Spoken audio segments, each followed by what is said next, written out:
It's the Morning Scoop, and I'm your host, Kevin Noon. It is Wednesday, August 3rd. I had to look at the calendar, and good morning. We are a day away from the start of fall practice. A lot of excitement going on. Devin Royal is going to announce his destination later today. We will have an update from that at some point once we know a little bit more, but expect that to drop about 2:30. But I know that you're here to talk a little Ohio State football, not basketball at this point. So I wrote a story earlier about the defense and some of the moves that the defense needs to make.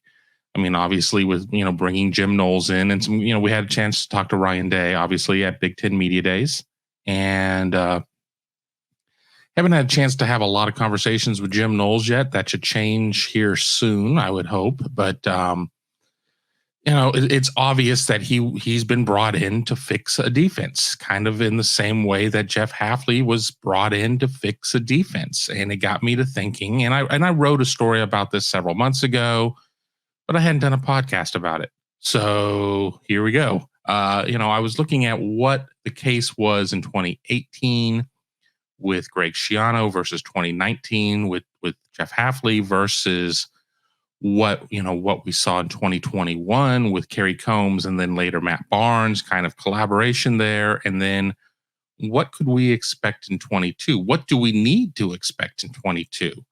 There certainly were some huge differences in the numbers between 18 and 19. And I don't know if we're going to necessarily see those types of numbers in terms of 22. We'll get into it in a second. There certainly were a couple names on that 2019 defense that helped everything come along. Do they have those names? That one's up for debate. But, there certainly is not, I don't see a Chase Young, a generational Chase Young. I see some really good defensive ends. Jeffrey Okudah was on that team. Who's Jeffrey Okudah at this point? I mean, obviously they've got some talented guys, but nobody's been able to show that they're Jeffrey Okudah. And that has nothing to do with his hard luck so far in the NFL. I'm just talking about the collegiate game. So, I thought about making some boards, but I decided that might slow things down. It certainly would slow me down from recording this. And maybe this would end up being afternoon scoop if I had to mess around with that. But the total defense in 2018 gave up about 403.4 yards, 72nd in the nation. On the ground, they were giving up just a little bit more than 158 yards a game, which is 56th. The passing efficiency defense was, it was still upper third, but the bottom of the upper third of Division I FBS with a rating of 122.24. And they were giving up 25.5 points per game, which was good for 51st in the nation. And then you jump to 19 and the numbers get significantly better. 259.7, which was first in the nation in total defense. They were giving up a $103 and change on the ground. That's number 9. Their pass efficiency defense was number 1 at 97.5. And then their scoring defense was 13.7 points per game, which was good for 4th. And okay, so the scoring defense went down 11.8 points per game. And that's a significant number. I mean, that's 2 touchdowns, no point after tries, but that's 6 times 2 is 12 is right there at 11.8. Let's remember in 2018, I looked at the schedule. That was a year that Michigan they played Michigan in Columbus. They played one lower level Power 5 team in 18 in Oregon State. That was in the opener. Oregon State put up a decent amount of points, a decent amount of yards. Ohio State also hung, I think it was 77 on them. I think that was like 77-31. So, it kind of insulated them there. In 2019, they didn't play a Power 5 team. Power 5 team as of that moment. Cincinnati is on its way to becoming a Power 5 team when it goes to the Big 12. But that certainly wasn't the case in 2019 when the non-conference schedule was FAU, Cincinnati, and Miami of Ohio. The road games that Ohio State played that year were Indiana, Nebraska, Northwestern, Rutgers, and, of course, Michigan. And I've scribbled some notes down, so I kind of want to go through here. It was a case of where I think that Ohio State certainly had, it had the guys. I think Greg Schiano kind of got things a little overcomplicated. Let's be real. Ohio State had plenty of success under Greg Schiano as the defensive coordinator until it didn't. And then when it didn't, the floor just dropped right out at that point. And that was that. I mean, there was no real warning sign. It wasn't like they went from the 10s to the 30s to the 50s. I mean, they went from like the 10s to the 50s and the 60s and what have you there. So,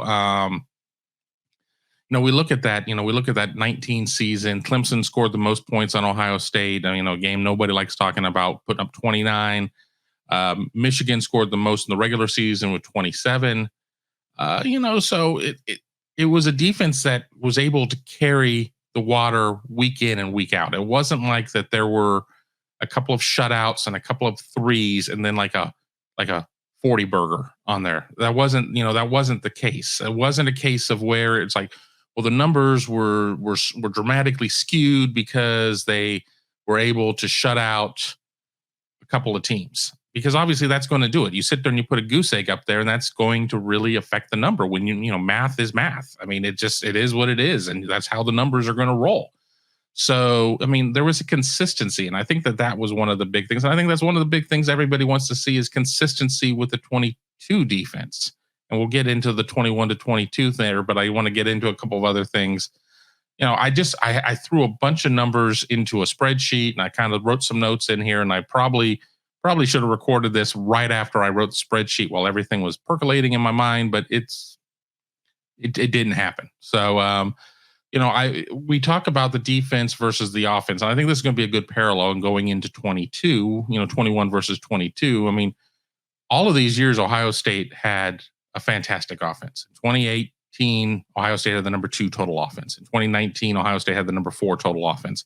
In 2021, Ohio State had the number 1 total offense.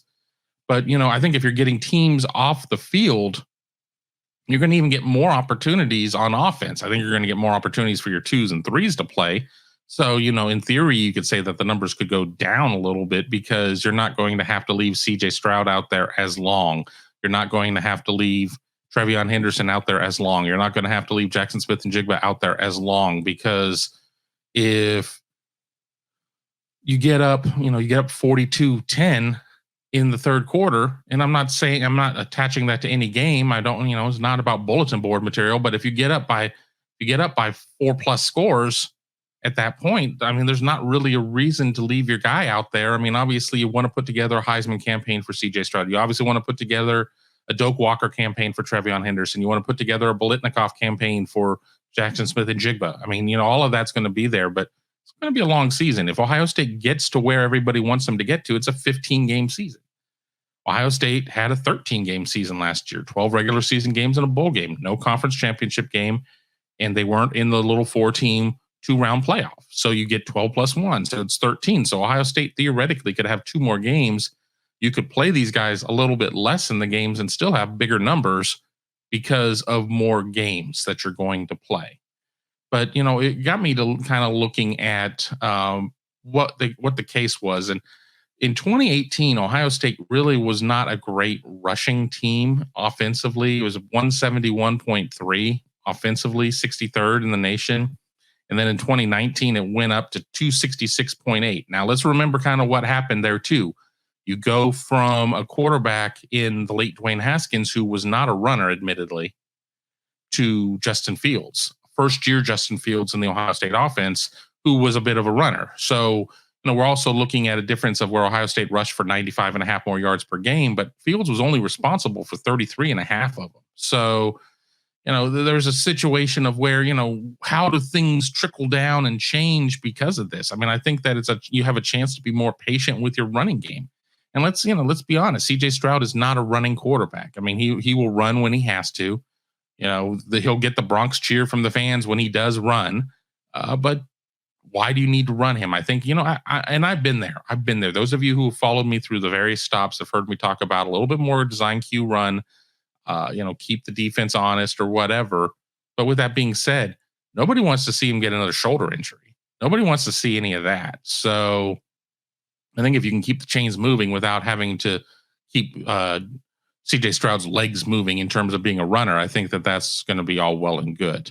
But, going from 18 to 19, and then we'll jump up. This is going to be a longer show than my usual scoops or morning scoops are going to be. I like to keep them around 10, 12 minutes. Let's probably go a little closer to 20. We have all this talk again about how Jeff Hafley saved the world.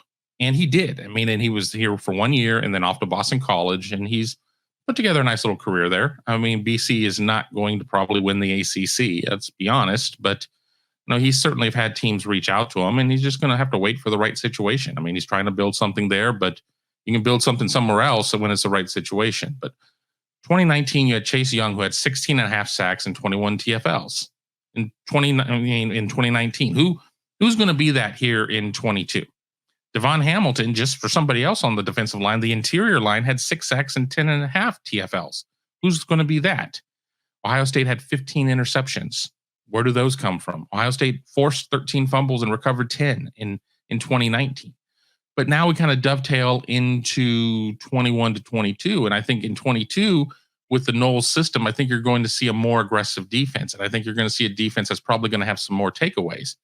But we can sit here and we can kind of look at the numbers. Ohio State's total defense gave up 373 yards. I'm rounding up here, which was tied for 59th. On the ground, they gave up about $127, which was not horrible, but it was still not great because, and I'll get to that one in a minute, of when they gave up the yardage and when they gave up the points. Passing efficiency defense about 129.74, which is good for 50th, and then they gave up about 22.8 points per game, which was good for about 30th. Now, let's kind of start with the scoring, and we look from 18 to 19. Ohio State gave up 11.8 points less a game. So if Ohio State were able to do that, I mean, they'd be giving up 11 points per game, which is crazy to think about because only UGA gave up fewer points last year, 10.2. I don't know if 11 points or 11.8, so call it 12. I don't know if giving up 12 points fewer is in the cards. I mean, a lot of that has to depend on the teams you're playing, and certainly Ohio State isn't going against huge offensive juggernauts in terms of Arkansas State and Tulsa, but Arkansas and Toledo, Arkansas State and Toledo. We'll get that one right. It's the morning. But they are going against Notre Dame, a team that should be able to put up some points. But where does the rest of the scoring come from in the Big Ten? I mean, a lot of it too depends on who you're playing. I mean, is Penn State going to be able to do that? Is Michigan State going to be able to do that? Is Michigan going to be able to do that? I mean, I guess we're going to have to kind of wait and see.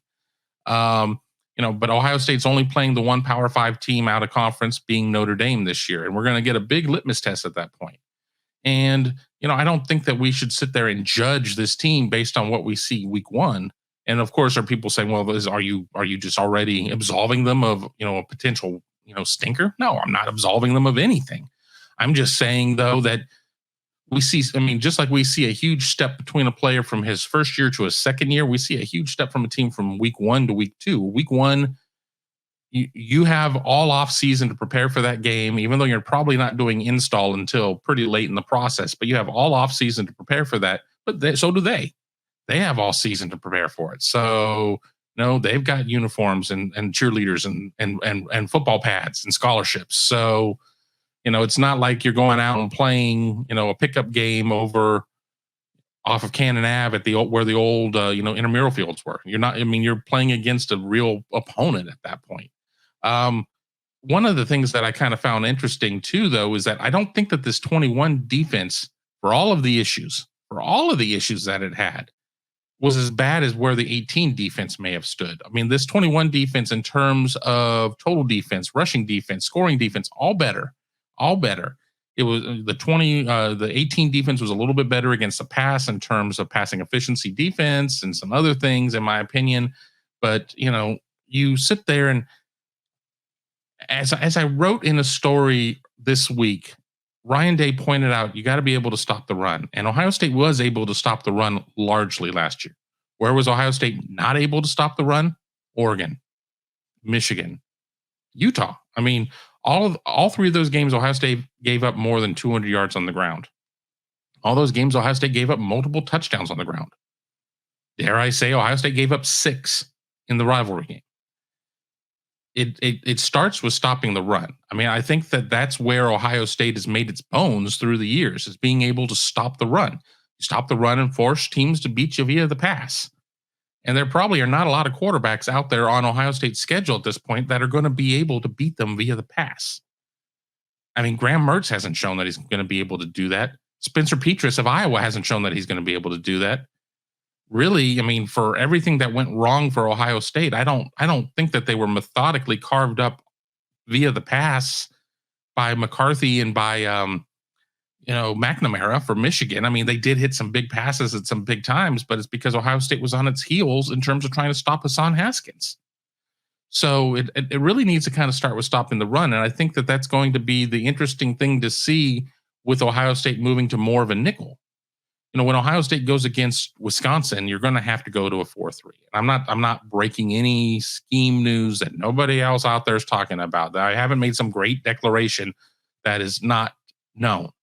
When you're going against the Wisconsin 1-2 punch at running back, you're going to have a Sam out there. I mean, you are.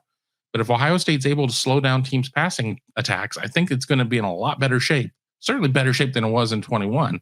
And I think that you certainly know, I mean, you've got a defensive coordinator coming in Jim Knowles, somebody who is a wise old vet who has made plenty of stops along the way to know what's what and what works and what doesn't work.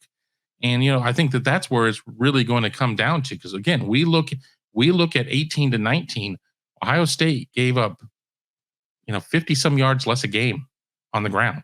And I think that that's really important. I think that that's really important for Ohio State to be able to do that. I think that because if you do that, and whether or not that the teams give up and are rushing less, I mean, you're going to keep make teams pass, and nobody's passing 80% against Ohio State. So you're going to have some, it's not going to be able to be an offense that flows away as much. You're not going to have a team who's going to be able to control the clock.